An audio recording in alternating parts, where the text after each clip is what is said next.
भारतीय जनता पक्षातल्या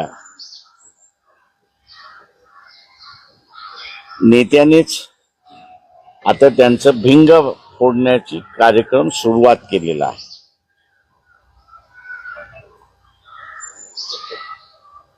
अर्थमंत्री सीतारामन यांचे पती प्रभाकरन, डॉक्टर प्रभाकरन हे एक चांगले इकॉनॉमिस्ट आहेत, ॲनालिस्ट आहेत आणि त्यांनी 2024 साली आंध्र प्रदेशच्या निवडणुकीच्या पॅटर्नचं त्यांनी ॲनालिसिस केलेलं आहे आणि त्यामध्ये त्यांनी असं म्हटलेलं आहे की इलेक्शन संपल्यानंतर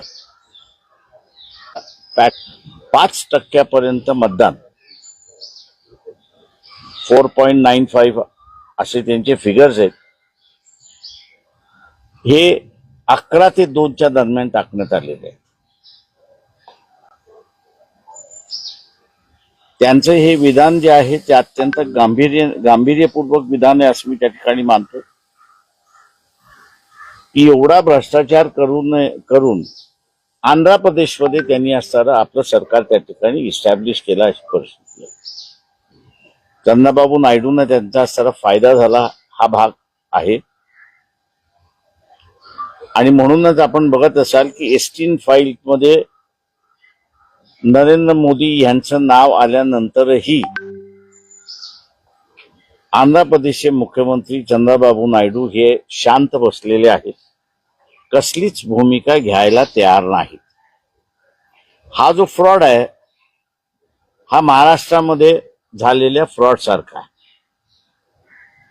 महाराष्ट्रामध्ये मतदान मतदानाची वेळ संपल्यानंतर 75 लाख मतदान हे करण्यात आलं अशी परिस्थिती आहे।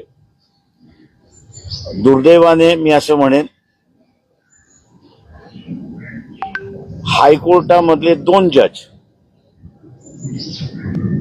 पूर्ण हायकोर्ट असं म्हणणार नाही पण हायकोर्टामधले 2 जज यांनी चेतन आयरे भारतीय नागरिक मतदार हे महाराष्ट्राचे इलेक्शन कशा रीतीने चॅलेंज करू शकतात।